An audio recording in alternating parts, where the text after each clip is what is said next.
হক সাহেব তিনি বাংলাদেশের বিভিন্ন জেলা উপজেলাতে অনেকগুলো কর্মকাণ্ড করে বিভিন্ন জায়গাতে কমিটি গঠন করেছেন। এবং যখনই এটাকে দেখলাম যে আমাদের এই সংগঠনটা একটি চ্যালেঞ্জিং সংগঠন, তখন কিন্তু আমরা বিভিন্ন জায়গাতে, বিশেষ করে বিভিন্ন জায়গাতে সাইফি সাহেব সহ আমরা সারা বাংলাদেশে বিভিন্ন জায়গাতে অনেকগুলোতে কমিটি গঠন করেছি, সামাজিক কাজগুলো আমরা করেছি। ইতিমধ্যেই বাংলাদেশের সবচেয়ে একটি ভাইরাল ঘটনা ছিল যে গত পবিত্র ঈদুল আজহার উপলক্ষে আমরা কিন্তু এই শিবচর উপজেলায় প্রায় ৬ শতাধিক দুস্থ পাগল প্রতিবন্ধীদেরকে শিবচরের শাখা থেকে আমরা তাদেরকে ওই একবেলা দুপুরে তাদের সাথে খেয়েছি এই পবিত্র কোরবানির ঈদে। এবং এছাড়া ঈদ বা বিভিন্ন সময় আমরা কিন্তু তাদের পাশে থেকেছি। এবারও জানেন যে সারা বাংলাদেশের যে দুর্যোগ, হঠাৎ করে অনাকাঙ্ক্ষিত একটি বন্যা, সেই বন্যায় কিন্তু শিবচরের থেকে সাইফি সাহেব এবং হক সাহেব আমাদের সাথে ছিলেন। আমরা কিন্তু সেখানে প্রায় ৬.৫ লক্ষ টাকার ত্রাণ কিন্তু আমরা দিয়েছি। আপনারা জানেন যে আমরা যেই অঞ্চলে বসবাস করি, মাদারীপুর জেলার শিবচর উপজেলার পদ্মা আড়িয়াল খাঁ নদী বেষ্টিত আমাদের এই উপজেলাটার ভৌগোলিক অবস্থান। কিন্তু এই জায়গাটা হচ্ছে আমাদের কৃষি নির্ভরশীল। আমরা কিন্তু কৃষি কাজের উপরে নির্ভর করেই আমাদের সমসাময়িক বা জীবনযাত্রা হয়ে থাকে।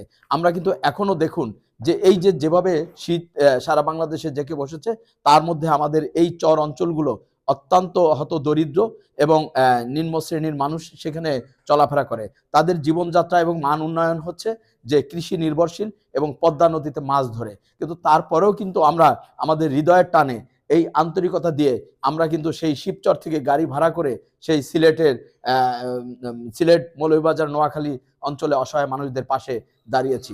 একমাত্র আন্তর্জাতিক মানবাধিকার সংগঠন আইন সহায়তা ফাউন্ডেশন তার একটি সুন্দর ব্যানার এবং সুন্দর এই বডিতে সুন্দর মন মানসিকতা, ভালো নীতি নৈতিকতা এবং নির্ধারকের কারণে আমরাও কিন্তু সেটাকে সক্ষম হয়েছি।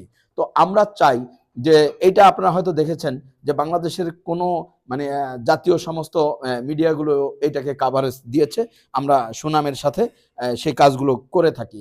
তো আমাদের এখানে আজকে যে মহান ব্যক্তি রয়েছেন, আমরা ওনার সান্নিধ্য বা ওনার হয়তো তার অনেক পরামর্শ আমরা পাই না। আমরা চাই যে তার যদি দিক নির্দেশনা থাকে, তার এই গঠনমূলক কথাবার্তা এবং তার এই অতীতে এবং অভিজ্ঞতা থেকে যদি আমরা তার কাছ থেকে কিছু নিতে পারি, আমি মনে করি যে আন্তর্জাতিক মানবাধিকার সংস্থা আইন সহায়তা ফাউন্ডেশন আসব বাংলাদেশের সর্বশীর্ষে একটি অবস্থান করবে।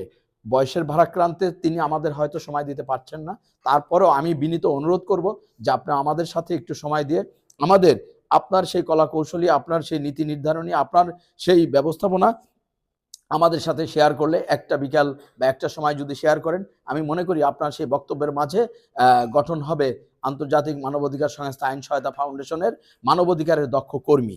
তো এই শুধু আপনাদের কথা শুনবার জন্য আমাদের একটি সময় আমরা বের করতে চাচ্ছি, যেটাই হলো আমাদের শিবচরের সংগঠনগুলোর দাবি বা সারা বাংলাদেশের এই কর্মীদের দাবি, যে আমরা এবারে প্রতিষ্ঠা বার্ষিকীতে আপনার মতো মহৎ ব্যক্তিদের পরামর্শ নিয়ে আমরা আপনাদের কাছে থেকে কিছু শিখে এবং আগামী দিনগুলো যেন পরিচালনা করতে পারি এবং এইটায় অন্ততপক্ষে ভালো একটি সংগঠন, ভালো কর্মী তৈরি করতে পারি, সেই আশা আমি প্রত্যাশা করছি।